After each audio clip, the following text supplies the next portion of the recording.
అనంత విశ్వ సంపదని ఆకర్షించడానికి మీ ముందుకు వస్తుంది అహం బ్రహ్మాస్మి సాధన 11 days energy activation programme. Hi viewers, India's largest digital media network Suman టీవీకి స్వాగతం. ప్రస్తుతం మనతో ఉన్నారు motivational speaker and language trainer Vijaya Bangaru Amma. అమ్మ నమస్తే. నమస్తే రాధగారు. అమ్మ, మామూలుగా ఏదైనా సరే పెద్దవాళ్ళ నుంచి పిల్లలు నేర్చుకోవాలి అని అంటారు. అవును. ముఖ్యంగా మనం ఇప్పుడు మాట్లాడుకునేది మాత్రం ఒక 60+ 70 ఇయర్స్ వాళ్ళ గురించి మాట్లాడుతున్నాం. ఎందుకంటే అంటే ఇప్పుడున్న ఈ జనరేషన్ లో ఉన్న ఈ చిన్న ఏజ్ వాళ్ళకు ఉన్నంత బ్రాడ్ మైండ్ కానీ ఒక అండర్స్టాండింగ్ కానీ ఆ ఏజ్ వాళ్ళకు ఉండటం లేదు. వాళ్ళకే ఆవేశం ఎక్కువ అయిపోతుంది. వాళ్ళకు అర్థం చేసుకునే కెపాసిటీ చాలా తక్కువ అయిపోయింది. పిల్లలు చెప్తే వినకపోవడం పక్కన పెడితే, నువ్వు చెప్పేది పిల్లలు వినాలి. అలాంటి పిల్లల చేత చెప్పించుకోవడం అనేది ఒకలాంటి బాధాకరమైంది. అవును. ఎందుకు ఇలా అమ్మా? అంటే మీరు అన్నట్టు అందరి గురించి కాదమ్మా, కొంతమంది ఉంటారు. కొంతమంది మాత్రమే. ఏది చేసినా కొంతమంది గురించే. అదొకటి ఉంటది. ప్రతి ఒక్కటి అండర్లైన్ అందరి గురించి అన్నట్ల. అందరూ కాదు, కొంతమంది.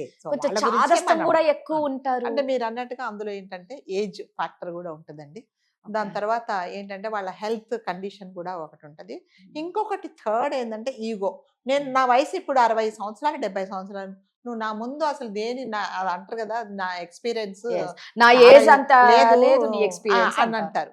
సో అట్లాంటప్పుడు నువ్వు చెప్తా నేను ఎందుకు వినాలి, నేను చేసిందే కరెక్ట్, నువ్వేం చెప్పకు నాకు అనే పెద్దవాళ్ళని చాలా మందిని చూసాము. అంటే అంటే నాకు తెలియదు కదా, మా కాలంలో నేను ఇలా చేశానేమో, పిల్లలు ఏదో చెప్తున్నారు నేను వినాలి అనే మైండ్ సెట్ ఈ పెద్దవాళ్ళకు ఉండట్లేదు. ఏంటి నువ్వు నాకు చెప్పేదాని అయిపోయావా, నువ్వు నాకు ఎందుకు చెప్తున్నావు, నాకు తెలుసులే అనేసి నిజంగానే తెలియదు. ఎవరికైనా వాళ్ళకి కావాలని కాదు, వాళ్ళ ఈగో ఏంటంటే పిల్లలు చెప్తే నేను ఎందుకు వినాలి అని. అమ్మ ఇప్పుడు చాలా మటుకు అంటే నేను చూసాను, అది పర్సనల్ ఎక్స్పీరియన్స్. కొడుకింటికో తల్లో తండ్రో కొన్ని రోజులు గడపాలని వెళ్తారు. ఆ కూతురు ఆ పని మనిషితో ఒక సెటప్ ఉంటది కదా. అంటే ఊర్లలో పనిచేసే వాళ్ళు వేరే, ఇక్కడ సిటీలో పనిచేసే వాళ్ళు వేరే. సో మీరు ఏంటంటే సిటీలో పనిచేసే చాలా మటుకు చాలా మంది నేనేం పని చెప్తా ఒప్పుకున్నానో అదే చేస్తారు. మీరు వేరే నెక్స్ట్ చెప్తే వాళ్ళు చూసి అక్కడ ఉన్నా కూడా చూసి చూడకుండా వెళ్ళిపోతారు అనమాట. ఒక బాటిల్ ఉంటే ఆ బాటిల్ చుట్టూ ఊడుస్తారు, ఆ బాటిల్ ఒక స్టూల్ జరపాలని ఉండదు, అంతే వాళ్ళ పని. ఆ పనితనానికి వాళ్ళు చేసేదానికి ఈ కూతురో లేకపోతే కొడుకో అల్లుడో ఎవరో అడ్జస్ట్ అయిపోయి ఉంటారు. ఈవిడ వచ్చేస్తుంది ఊరు నుంచి ఏదో 4 రోజులు ఉండాలని వచ్చిన తర్వాత ఇక సోఫా జరిపి ఇది జరిపి అది టీవీ జరిపి అది జరుపుతాడు ఒకటి, దానికి పిచ్చెక్కిపోద్ది. అమ్మ మీ అమ్మగారు ఉన్న రోజులు నేను రాను, ఎప్పుడు వెళ్తుందో చెప్పు నేను వస్తానని చెప్తుంది.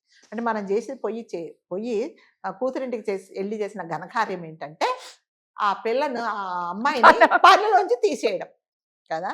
అప్పుడు ఏంటంటే నాకెందుకు, నేను 4 రోజులు ఉంటా వెళ్ళిపోతా, ఏమన్నా చేసుకొని నీకు ఓపిక ఉంటే నువ్వు సరదు, లేకపోతే ఊరుకో, అలా ఉండట్లేదు. ఆ విషయంలో తల్లి కూతుర్లు పోట్లాడుకుంటారు.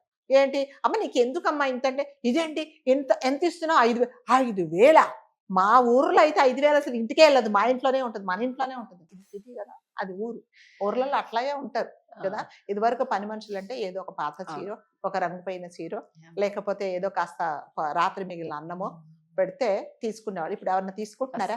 వద్దమ్మా, మా ఇంట్లో ఫ్రిడ్జ్ లో పెట్టిన అన్నాలు తినట్లేదని చాలా మందిని నేను విన్నాను కదా.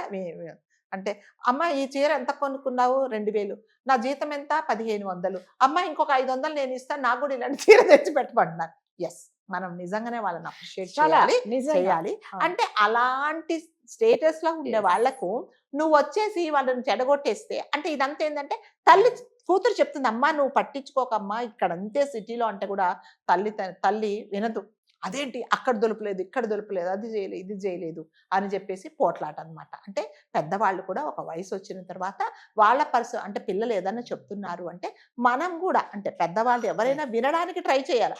అసలు వినడానికే ట్రై చేయరు, అస్సలు చేయరండి. చాలా మంది నేను చూసాను పెద్దవాళ్ళు ఆ చిన్న దానికే పోట్లాడుకుంటారు అనమాట. నువ్వు వస్తే చాలు, నాకు ఇదే డిస్టర్బెన్స్ ఇంట్లో, నువ్వు రాకుంటే అంటే తల్లి కొన్నిసార్లు ఏంటంటే చెప్పకుండా వెళ్ళిపోయే పరిస్థితి కూడా వచ్చింది అనమాట ఇంట్లో నుంచి. ఎందుకు వచ్చిన బాధ, నువ్వు వెళ్ళిపోతావు అమ్మ, ఎప్పుడు వెళ్ళిపోతావు చెప్పి టికెట్ బుక్ చేయాలని చెప్పి అనమాట. కాబట్టి పెద్దవాళ్ళు ఎవరైనా సరే చిన్నపిల్లలు చెప్తున్నారంటే అంటే మన వయసులో ఆ వయసులో ఉన్నప్పుడు ఆ పరిస్థితులు వేరే, ఆ కాలం మనుషులు వేరే. వాళ్ళు ఏంటంటే అంటే ఆ పరిస్థితులకు అనుకూలంగా వాళ్ళు పనిచేశారు. ఇక్కడికి వచ్చిన తర్వాత వీళ్ళు మీకులాగా మీ దగ్గర ఉన్నప్పుడు, మీ వయసులో ఉన్నప్పుడు ఉన్నలాగా చేయమంటే ఇక్కడ చేయరు. సో మనం ఏంటంటే పరిస్థితులకు అనుగుణంగా మనం ఉండాలే తప్ప నువ్వు కూతురివి కదా, నువ్వు నీకు వయసు ఎంత 30 సంవత్సరాలు 20 సంవత్సరాలు, నా వయసు 70 సంవత్సరాలు, నువ్వేంటే నాకు చెప్పేది, నేను ఎత్తుకొని పెంచానంటే వినాలి. మనకి తెలియనప్పుడు పిల్లలు చెప్పినా కూడా ఎవరైనా మంచి ఎవరు చెప్పినా ఇర్రెస్పెక్టివ్ ఆఫ్ ఏజ్ మనం వినాలండి. కానీ మీరు అన్నట్టుగా వినడానికి ఎవ్వరూ ఒప్పుకోరు. అసలు ఒప్పుకోరు. నేను చెప్పిందే కరెక్ట్ అంటారు, నీకు తెలియదని అంటారండి. దానివల్ల కొంతమంది తల్లిదండ్రులు కొన్ని నష్టపోయినవి కూడా నేను చూశానండి. ఎందుకంటే వినరు, చెప్పినట్టుగా వినరు. వాళ్ళు చెప్పినట్టుగా వీళ్ళు వినకపోయేటప్పటికీ కొన్ని ఏదో జరుగుతాయి. జరిగినప్పుడు అమ్మ నేను చెప్తే నువ్వు వినవెందుకు అని అంటే, ఇప్పుడు ఏదో అప్పుడు చెప్పావులే, ఇప్పుడు ఏదో అది జరిగింది, అన్ని విషయాల్లో జరగదని కూడా మళ్ళీ అందులో కూడా కాంప్రమైజ్ అయిపోరు తెలుసా. అప్పుడు ఏమంటారంటే, అవునా నువ్వు చెప్పావా అమ్మ, అయ్యో నేను విని ఉండాల్సిందే అని కూడా రియలైజేషన్ ఉండదు. నువ్వేదో చెప్పావు, ఏదో జరిగిందిలే, ప్రతిసారి అలా జరుగుతానే ఏముంది అని కూడా అంటారు. అంటే ఈ ఊర్లలో నుంచి వస్తారు కదండి, వచ్చిన వాళ్ళకి ఏంటంటే ఎంతసేపు పక్కన చుట్టుపక్కల వాళ్ళతో మాట్లాడి, ఇరుగు పరుగు వాళ్ళతో మాట్లాడాలి, ఇవన్నీ ఉంటాయి అన్నమాట. అమ్మాయి కూతురు చెప్తుంది, అమ్మ మనకు అవసరం లేదు సిటీ, వేరే వాళ్ళ గురించి పట్టించుకోకంటే ఇప్పుడు వెళ్ళంగానే ఫ్లాట్ పక్కన కూర్చొని మాట్లాడుతుంది అన్నమాట అటు ఇటు. అంటే ఇప్పుడు ఈ సిటీలో ఉండే వాళ్ళు చాలా స్మార్ట్ ఉంటారు కదా, అవసరమైన విషయాలన్నీ లాగేసుకొని మళ్ళీ అది ఏదో ఇంకొక చేసి అక్కడేదో పంట చేసేస్తారు అనమాట. అందుకని పెద్దవాళ్ళు కూడా పిల్లలు చెప్తున్నారు అంటే మనం కూడా అర్థం చేసుకోవాలి. ఒక ఇంటికి కూతురింటికి వచ్చినప్పుడు ఆ కూతురింటో ఎలాంటి అట్మాస్ఫియర్ ఉందో, ఎలాంటి పరిస్థితులు ఉన్నా అందులోనే మనం అడ్జస్ట్ అయిపోవాలంట. కానీ నేను చెప్పినట్టుగా నువ్వు వినాలి, నువ్వు మారాలంటే ఇవాళ ఉంటావను, ప్రతిసారి నువ్వు ఇక్కడ ఉండేదాన్ని కదా, నువ్వు వెళ్ళిపోతావు. ఇప్పుడు అంటే డిస్టర్బ్ అయ్యేది ఎవరు? కూతురు ఫ్యామిలీనే. కాబట్టి అలా ఎవరు చేయకండి, పెద్దవాళ్ళు మరి ముఖ్యంగా. కొంచెం పిల్లలు చెప్పింది కూడా వినండి, వాళ్ళు ఎందుకు చెప్తున్నారో అర్థం చేసుకోండి. పిల్లలు చెప్పింది పెద్దవాళ్ళు విన్నంత మాత్రాన మన పెద్దరికం పోయేది ఏమీ లేదు. మనం ఇంకొక విషయం నేర్చుకుందాం అనుకొని ఉండండి. అంతేగాని ప్రతి చిన్నదానికి నువ్వు చెప్తే నేను వినాలా, నీ ఏజ్ ఏంటి, నీ గేజ్ ఏంటి అంటే ఇలాగే ఉంటాయి అనమాట, అనవసరమైన డిస్టర్బెన్స్లు.